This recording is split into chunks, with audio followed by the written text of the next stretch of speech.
As we inch closer to the official NHL offseason, lots of people talking about Mitch Marner. But what are the chances Seattle can land Marner, and what would it cost the franchise?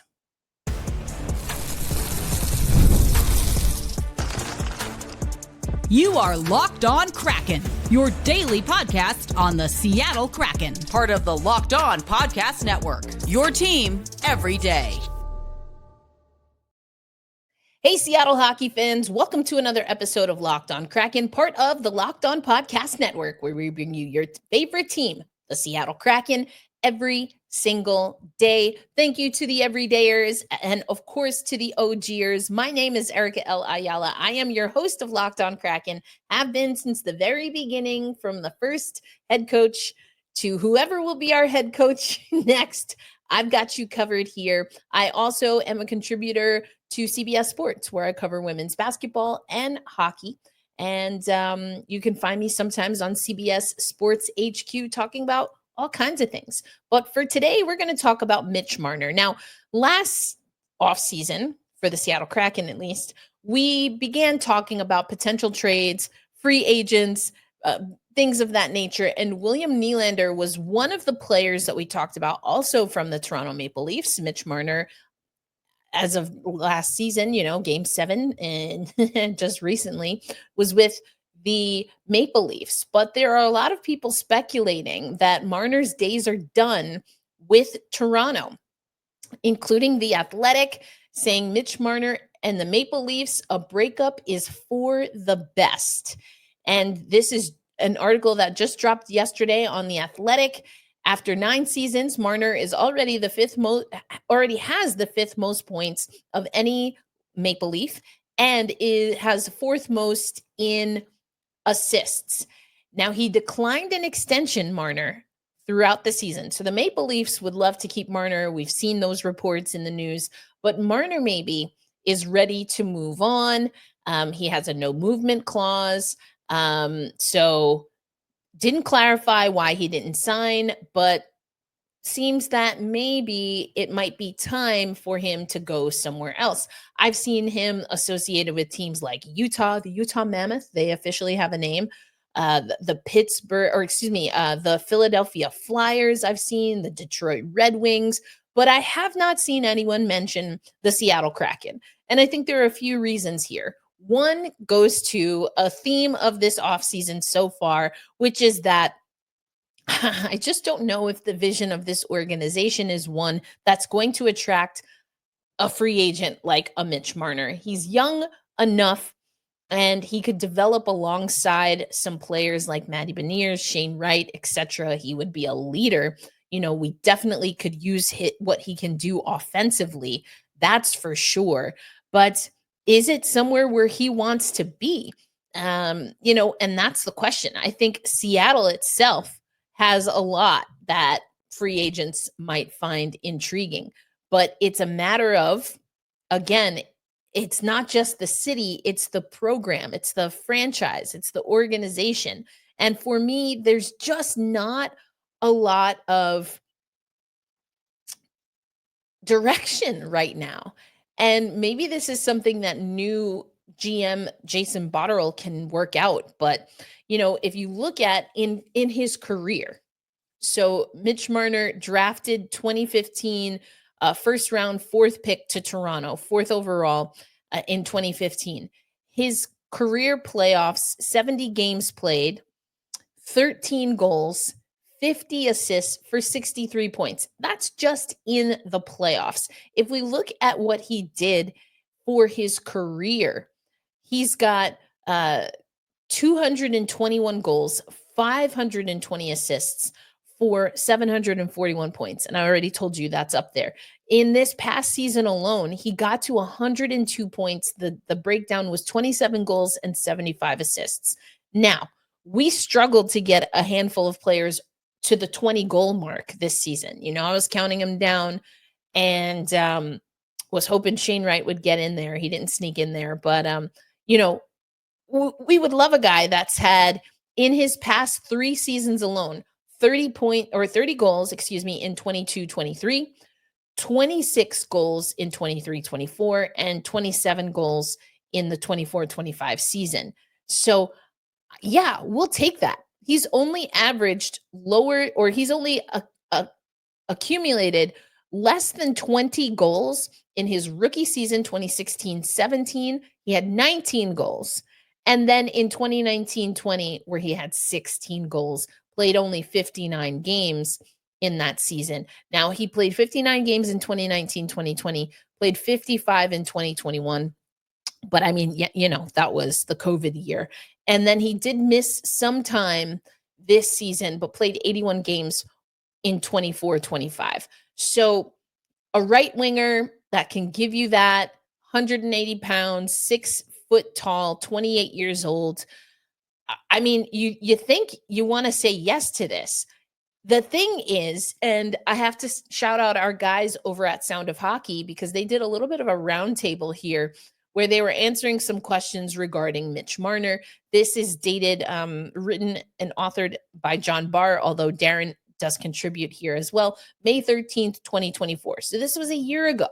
And some of the things that they question about acquiring Mitch Marner back then, makes me wonder what things could look like today. Now, this article is talking about a trade.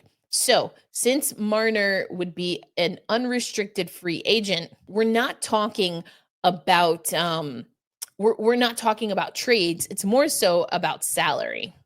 But here are some of the things that the guys over at Sound of Hockey had to say regarding Mitch Marner. So here's what Sound of Hockey wrote last year. Marner is an elite playmaking winger and part of the core four in Toronto, who has come within spitting distance of 100 points on 3 separate occasions in his 8-year NHL career. Well, he surpassed that. So he's on the market and he's not in spitting distance. He is at 100 or better points. So, this is what John said. Now, he was talking about a trade, but this is why John likes the idea of Mitch Marner. Marner is an elite NHL forward who has consistently ranked in the top 10 in the league for points per game over the last 3 seasons. Talent of his caliber rarely becomes available. Still true now. So the Kraken should strongly consider pursuing him if the Leafs start shopping him. Again, now we're in a situation where Mitch Marner is an unrestricted free agent. So what are we thinking about that? Well, I'll talk about that. Darren says he would instantly become the best player on the Kraken by a long shot. That was a year ago. Darren's still right. He would immediately give some offensive firepower to this team, and that's what is needed. So here's my thing. The Seattle Kraken have not been good at building around players that they expect to be carrying the offense. What do I mean by that? Andre Burakovsky, Jared McCann. I talk a lot about how we've kind of cajoled Jared McCann into a position that maybe he really shouldn't be playing, or we're not setting him up to play a position where he can be an offensive threat for us. So you need more than just Mitch Marner. And the salary hit that he has currently is a 10.9 per year. It's a $65.4 million contract, which expires July 1 of this year. So what is he going to ask for in this next go round?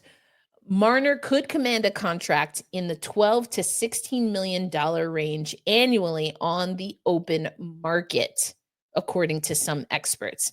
So, we're seeing $14 million thrown around, some people going to 13.3%, but again, that 12 to 16 range looks like what we're seeing.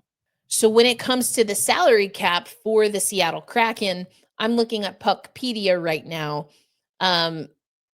They obviously have to move some things around in order to get to that price.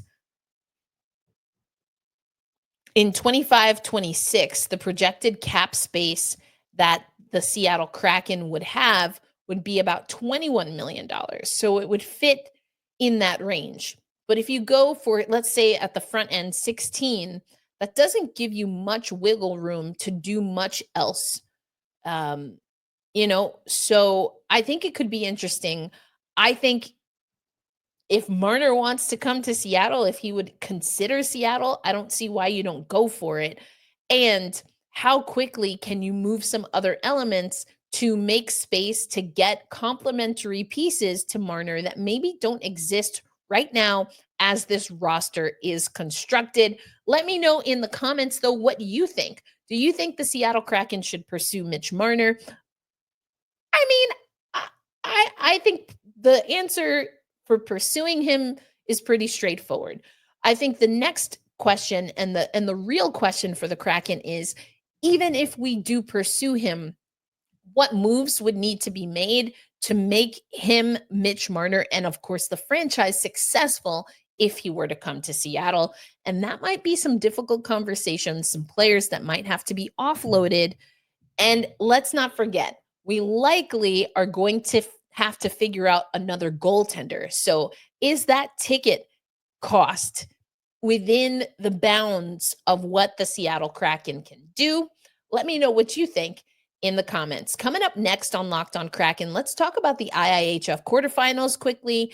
And your Kansas City Mavericks are still alive. They got to win against the Toledo Walleye, and they've got to do it again tomorrow night. We'll talk a little bit about that on today's episode of Locked On Kraken. This episode of Locked On Kraken brought to you by our friends at Wonderful Pistachio. If you are looking for a snack that's both delicious and nutritious, then crack into a good source of protein with Wonderful Pistachios. Wonderful Pistachios is one of the highest protein nuts. Each 1 ounce serving has 6 grams of protein, giving you over 10% of your daily value. Plus, they're packed with fiber and better for you unsaturated fats to help keep you feeling fuller for longer. Now, I personally always love the shell variety of really any kind of nut. I like cracking into it. Maybe it just feels very ballpark to me. So, but if you don't want the shells, they have that version as well. But either way, the Little Green Wonders pack a protein punch, and Wonderful Pistachios is a great grab and go snack, whether you're a podcaster who's always in front of a camera and you just don't want to be hangry, so you grab a pack or you put one in your gym bag or during your travels. Either way, I want you to get snacking and get cracking with a snack that packs a protein punch. Visit wonderfulpistachios.com to learn more. Thank you, as always, Seattle hockey fans, for making Locked On Kraken a part of your daily destination. My everydayers, my OGers, thank you so much to you. Listen, I put out some feelers about Jessica Campbell. That was a difficult stance for me to take because of sexism, and I didn't want my words to be misconstrued, but I think we're all in agreement. Jessica Campbell might very well be a head coach in the NHL at some point in time, but after only one season and after the season that Seattle Kraken had, not so much. So that was Monday's episode, late Monday night into Tuesday. So effectively Tuesday's episode, I took the Capo Caco exit interview, talked about that. So let me know in the comments also, what did you think about Capo Caco and his basically half season with the Seattle Kraken? Do you see him fitting into the future plans of this organization? Let me know. But we want to talk about IIHF because we are in the quarterfinals officially. So you have USA, Finland, Switzerland, Austria, Sweden, Czechia, Canada, and Denmark who all move forward. That means teams like Latvia, France, etc. We didn't expect some of them to be able to get into the quarterfinals, but it was still a fantastic preliminary tournament.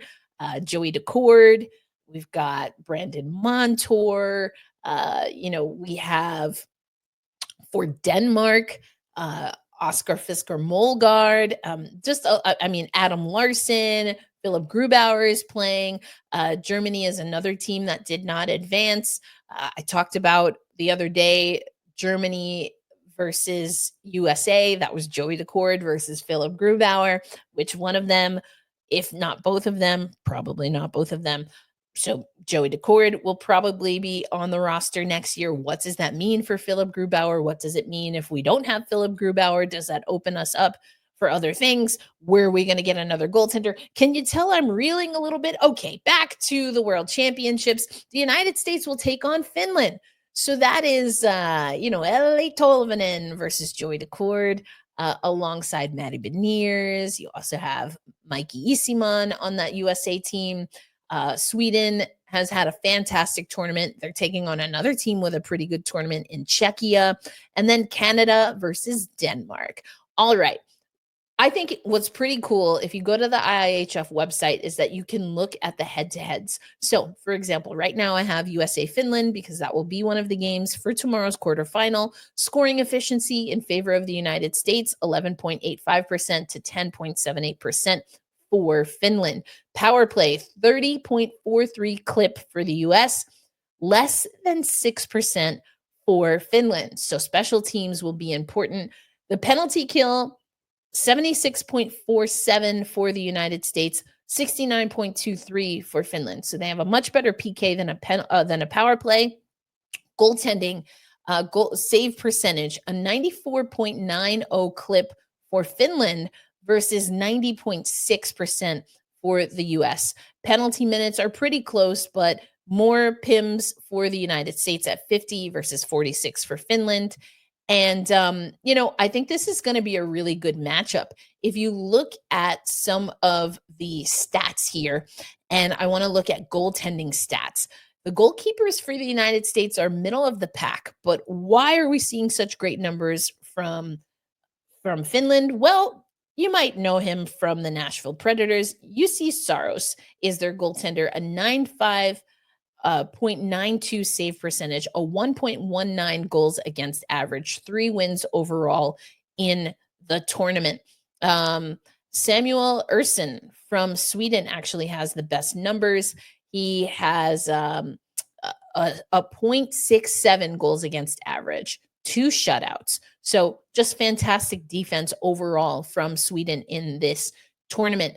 Binnington is 4 there, right behind Binnington is Marc-Andre Fleury, Philip Grubauer at 7, and then Joey Decord rounds out the top 10. He's got a 91.89 save percentage, and I just lost it. There he goes, and a 2 on the nose goals against average. So the United States does have the higher ranking here. They finished in their group. They finished second or third. I forget how it finished out.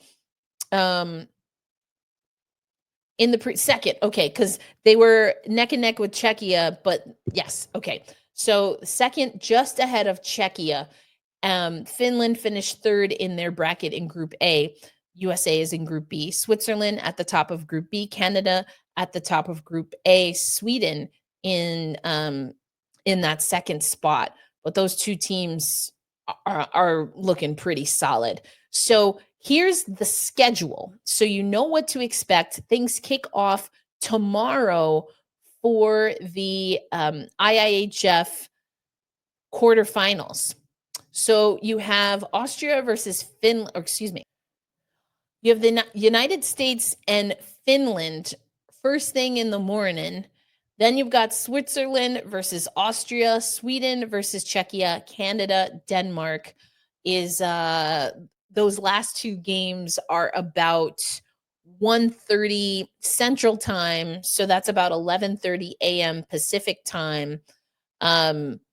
So it's an early morning if you want to watch IIHF Worlds, but don't worry, we'll have you covered with a recap here on Locked On Kraken. Before we close out today's show, want to let you know how your Kansas City Mavericks are doing. I already spoiled it. Yes, they are still alive.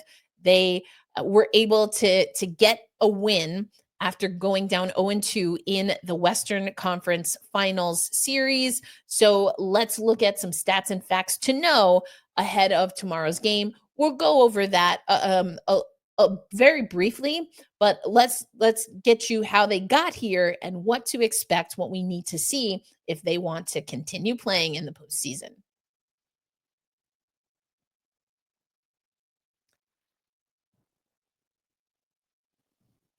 All right. The Kansas City Mavericks.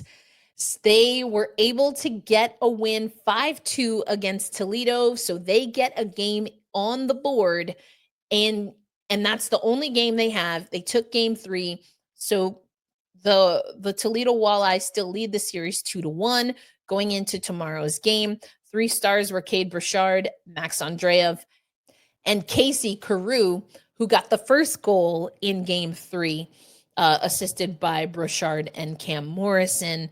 When we look at the stats, I've talked to you a little bit about the power play. Tad O'Had, who's our head coach and GM for the Kansas City team, doesn't worry too much about the stats. 7 opportunities on the power play, 3 power play goals in this game. They won by 3 goals in a 5-2 win. So power play was huge. The penalty kill, pretty big. 1 of 6 was Toledo on their man advantage.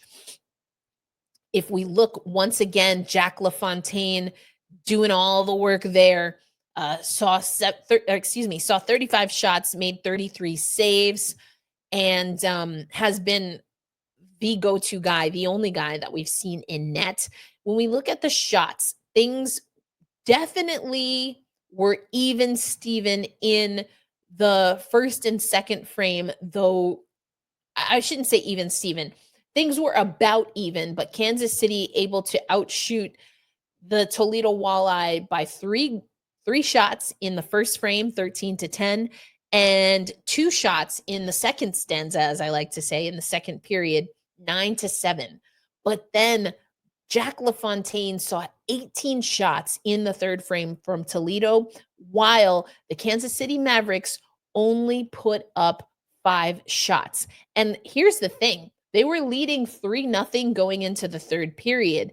So we saw the Toledo Walleye get 2 back in the third frame, but ultimately Kansas City able to hold them off. So for me, it goes back to what we talk about with Tad a lot. You just have to get into those good habits. You have to win the puck in the hard areas. Give Jack some more support, especially late in the game. It's great to see that they had a lead going into the third, and you don't want to take your foot off the gas. I love what they're doing on special teams, on the penalty kill, on the power play, and now it's just about cleaning things up. This ultimately is a really good game on paper for Kansas City, and it keeps them alive. However, this Toledo team took a 2-0 lead and then got within 1 goal, of getting back into it until Kansas City really got going. So just want to be careful. You have to stick to your habits, but I would love to see Kansas City be able to equalize the series. They'll have a chance when the series continues on Thursday. So we'll see if the Kansas City Mavericks can refine that third period in particular. 18 shots in 1 frame. That's massive. And Jack LaFontaine has been putting this team on his back. So I really want to see them reward him for what he's been able to do. But we'll talk a little bit more about that game. As always, a reminder, be kind to yourselves, be kind to one another. And hey, we hold fast, we stay true, and we say loud and proud, let's go Kraken, let's go Firebirds, and especially right now, let's go Mavericks. And on tomorrow's episode, I'll tell you a little bit more about the first hire for PWHL Seattle, one of my Locked On Kraken insiders. We've already been messaging about this, but we have a general manager. We also know a thing or two about the expansion draft. So what does that mean? Including, there's a TikTok video maybe suggesting that a certain Olympian will not be protected by the Boston Fleet, and could end up in Seattle. Who do you think it is? Let me know in the comments, and I will tell you on tomorrow's episode. Until then, again, be safe, be kind, and I will catch you on the next episode of Locked On Kraken. Make sure you also check out the Women's Hockey Report. We did an episode ahead of Game 1 for the PWHL Finals, which was yesterday, Tuesday, and we will record again on Friday. We'll see. Can Ottawa get a 2-0 lead? Will Minnesota climb back into it? Check out the Women's Hockey Report for all of that. on the Locked On NHL channel, and I will catch you on Locked On Kraken tomorrow. Peace out, everybody.